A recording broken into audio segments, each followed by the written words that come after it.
everyone. I'm John Cogman. I'm the owner of Daniel Smith. And today we're in the artist studio with artist Raffaele from Italy. Raffaele is a brand ambassador.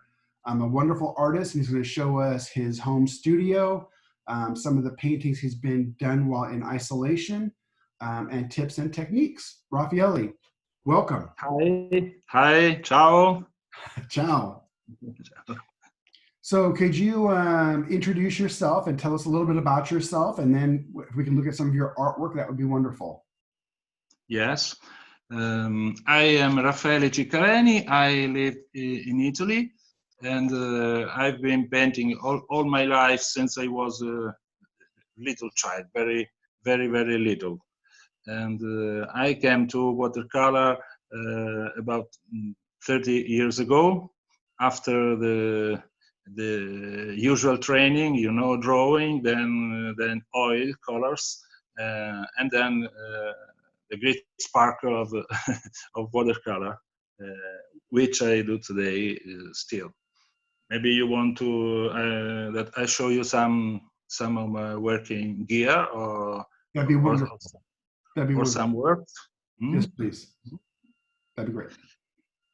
So I am working with triads since a long time now, and 2 years ago, I think, 1 year ago, we developed this kind of dot card, which is based on completely on triads, and I would like to show you some works I did using this system, let's say. Excellent. This was last year's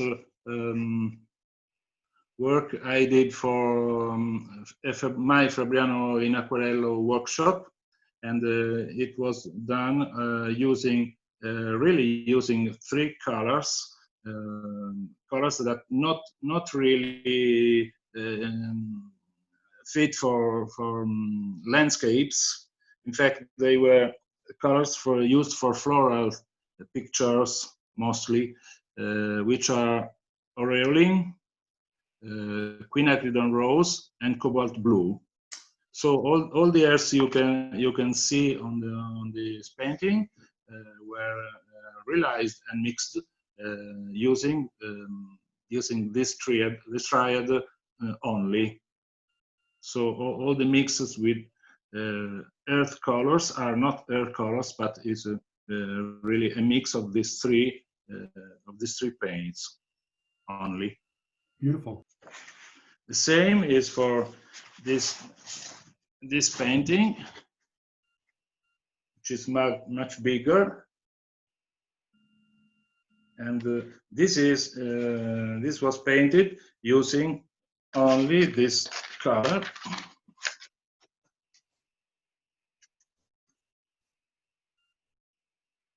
which are nickel azo yellow, in Italian burnt sienna, and verditer blue, which I discovered lately because I didn't find in other color ranges. It seems you only make this paint, which is really let's say strange, unusual, because it mimics the cobalt blue, but it has a little greenish tinge, which makes it possible to have this kind of green, very nice, which are really fantastic for some atmospheres. I know that the camera can't catch the real atmosphere of these greens, which are great. I'm afraid one must see the actual painting to realize this. So it's always better when you can actually see it. It was one of the reasons that we did the dot cards, because we can talk to people about what a color looks like, but when it's in front of you, it's a whole different story. It's a different vibrancy. It's a different feeling when you can see it in front of you. So, kind of different vibration, surely. Then I can show you the very recent ones, are these. For the collective painting we made last week during the night for time issues. So from Italy we were painting from 10 p.m. to 10 a.m. the next day. Wow. Yes, all in the night. For this I use many colors of the range, namely many Primatech colors, the famous Cascade green, and others which granulate in a very dramatic way. Yeah, that's very nice. I like the granulation a lot. And the other, they are small because we will then have to send them via snail mail to artists which will be selected randomly in the world. And this is sunset. And it was a problem to have the right colors because we were working with artificial light. Anyway, this was Aussie red gold, very good for sunset. Red jasper genuine, which is a muted red, and the new phthalo blue turquoise, which is very greenish. And this is the triad which makes incredible darks and very transparent washes. Yeah, very nice. I usually work in a quick way, working so much in wet on wet. Okay. Even when I making small studies like plein air, like this. This was done in a plein air workshop, and this also in a Fabriano Square.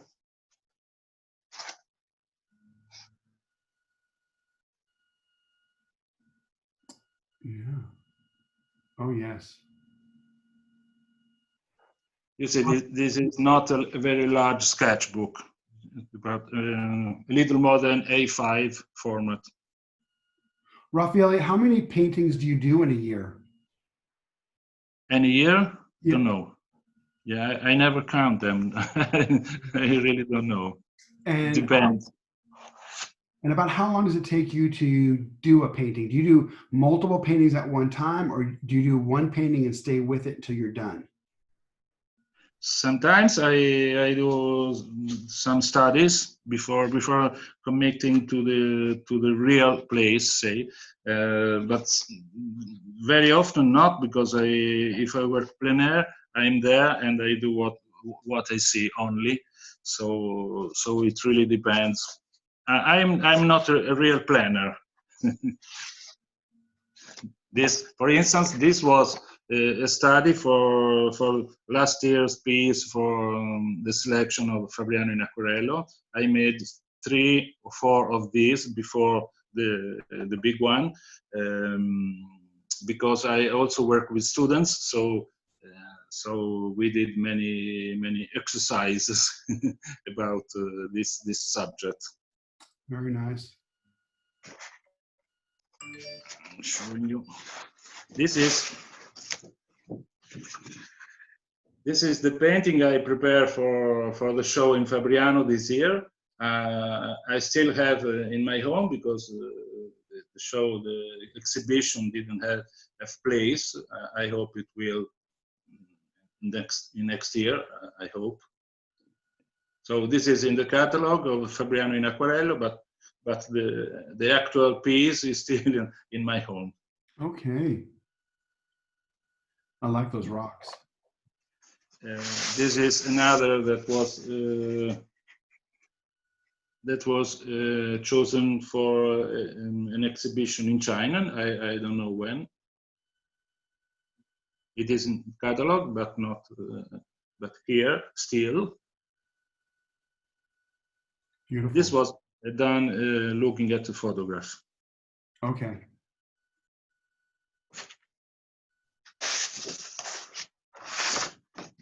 And these are the colors I love best, I suppose, which can make me use the earth colors, the granulating colors, and the cobalt blue as the main blue, used in a very muted way anyway. So what are those three colors, Raffaele? Please? Sorry. Which colors are those? Which colors are you using for that? Oh, don't remember. I suppose cobalt blue and ultramarine, surely. Okay. Then rose sienna, burnt sienna, and maybe a little of oxide green. Yeah, But I don't remember. I don't remember precisely. Okay. Very pretty. Very nice. I like that. Has a great mood. Oxide green is a very interesting color because it is opaque, but still very interesting for landscape, for autumn landscape. Okay. And it is the same pigment as viridian, I suppose. Yes, but the process of making it is different. So viridian is very acidic, sparkling, and oxide green is very muted, very low, in hue. Okay. Interesting. These are two long landscapes, elongated, not long, elongated landscapes, done with triads also, with made on handmade paper, very heavy. This is Montamiadan natural sienna, red jasper, and blue apatite. Oh, very interesting. So red Blue jasper. apatite is very muted, very interesting blue.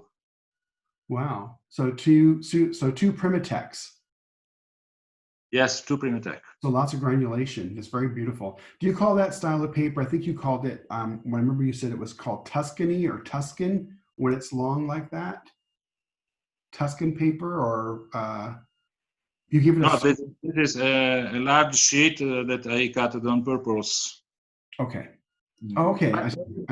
But you can find also on some handmade paper maker which makes this kind of format, which people think it is in Italy they call it Tuscany format, but in fact it was used by many English traditional watercolors in the past, also 2 centuries ago. This is cobalt. This is the almost a classic. Rose sienna light, burnt sienna light, and cobalt blue, which is brighter than much brighter than the other.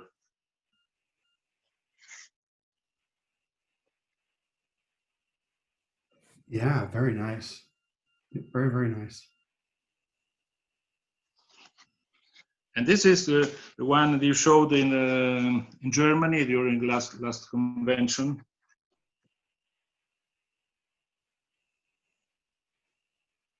Yeah, we have that on one of the panels that hangs behind us. So it's you travel with us, even though you're not there. You travel with us. This for this I used some colors that I really use very seldom and sparingly. Lavender, wisteria, and it's my opaque thread.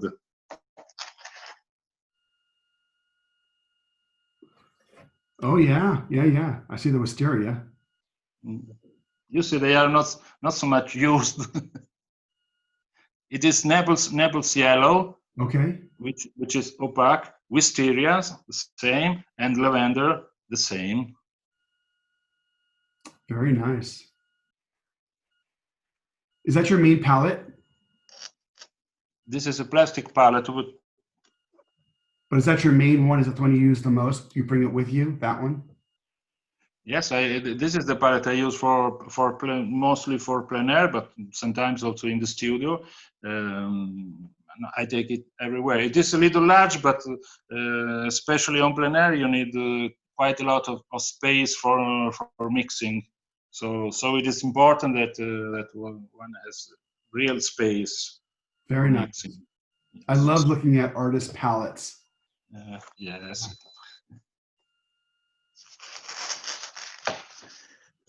So what else?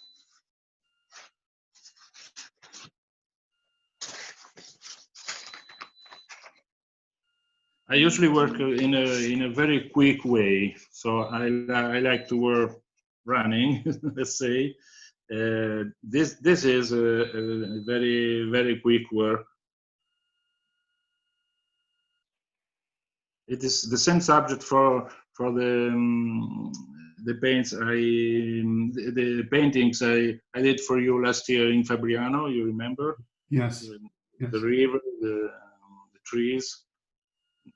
I suppose this is the first I did on this about this this kind of subject, and this very quick one, about half an hour. Wow. The time for the paper to dry, and this is almost the same, but in a more detailed way. Oh yeah. Yes.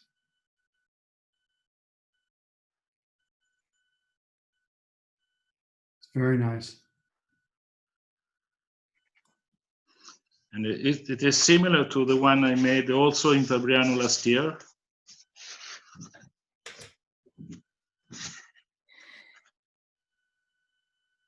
Oh, I love that one.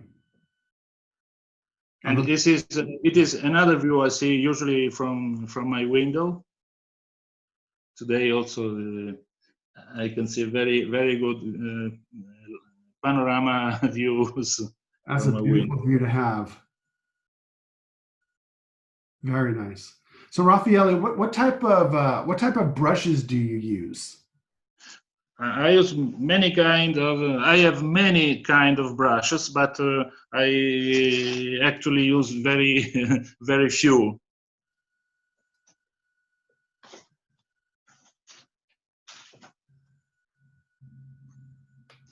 This is only one roll in 5 or 4 or 5 that I own. Wow, it's a lot of brushes.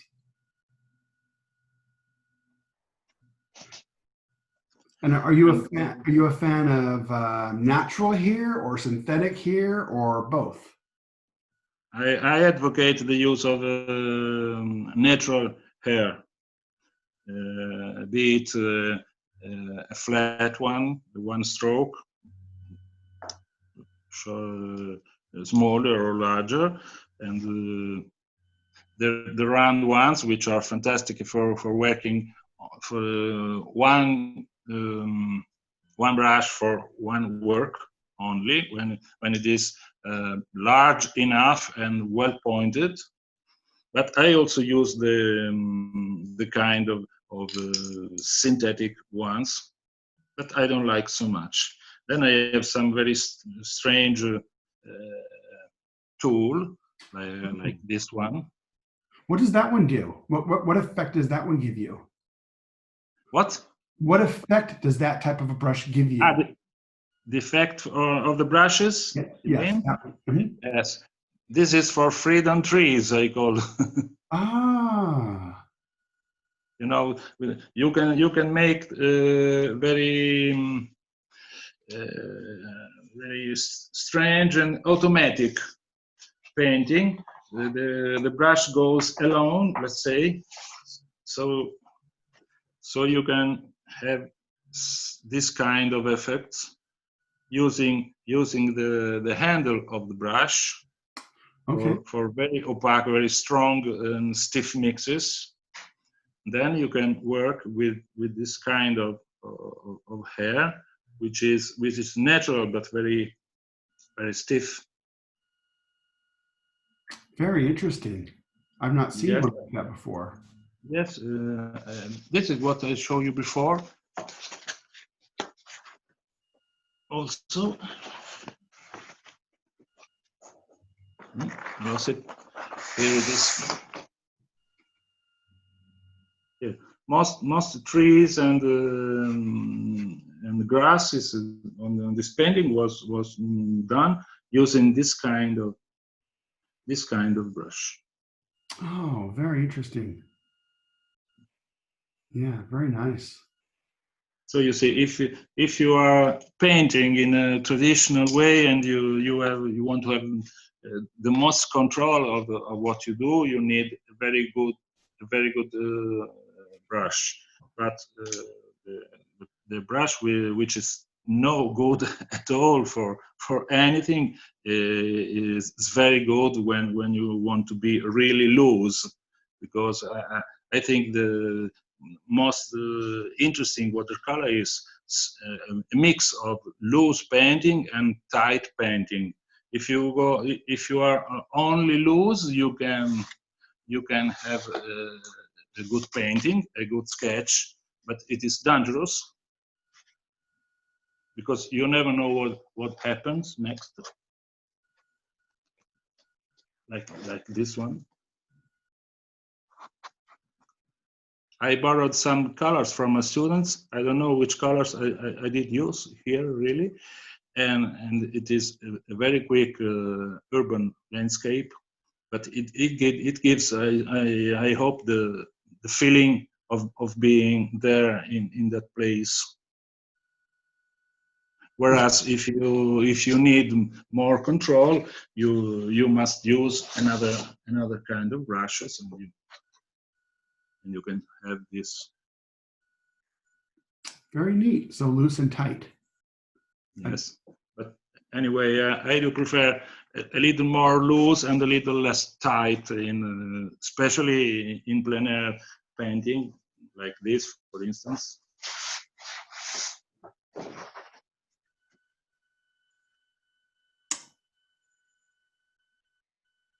Yeah, it's very This nice. was very loose because it was very hot. So one must be quick. Yeah, I like that. And so Raffaele, are you a fan of paints in tubes, pans, sticks, or do you use a combination of all? It depends. I can paint really anywhere in any kind, almost in any kind of weather, and everywhere, anywhere. No, I have no preferences. Okay. And so you're a teacher. What tips or techniques can you give the people watching your video? What tip or technique can you provide? I would advise using triads, of course, maybe triads plus one or two more colors, and working very wet in the beginning, like the English say, first a mess, then success. It don't go to success every time, but you must try. So you are on a tight rope when you begin a watercolor in a very loose and very watery way. So wet on wet is almost a must for me, especially on bigger formats and bigger sizes. And then after blocking in a very loose way, very watery way, you can little by little make tight adjustments to bring the eye of the looker where you want, or sometimes where the paint wants, or where the brushes really want. The paint decides many things and the brushes decides many things, but you must have in mind a design, a pattern in which the eye can travel, can walk inside the painting. So you are the looker, you should look what I want you to look, and sometimes I know it planning before, and sometimes it's the paints, the colors themselves, which dictate this approach, this kind of approach, in my opinion. Okay, fantastic. And It depends. I know students often say, "Well, you don't answer our questions," but it depends. Is important because it makes you think of what you want to show, what you want to say to the looker. It depends on what you want. excellent, thank you. And so one last thing, could you show us what is outside your window? Now, Sure. yes, yes. That's beautiful. Yes, it's very fine weather today. You want another one? Sure, yes, that was Yes. beautiful. Yes, I go outside. Yes, it is very small place to live in, but very quiet, very typical of middle Italy, say. So Raphael, can you show us the view one more time? The video stopped. Can you show us the view one more time?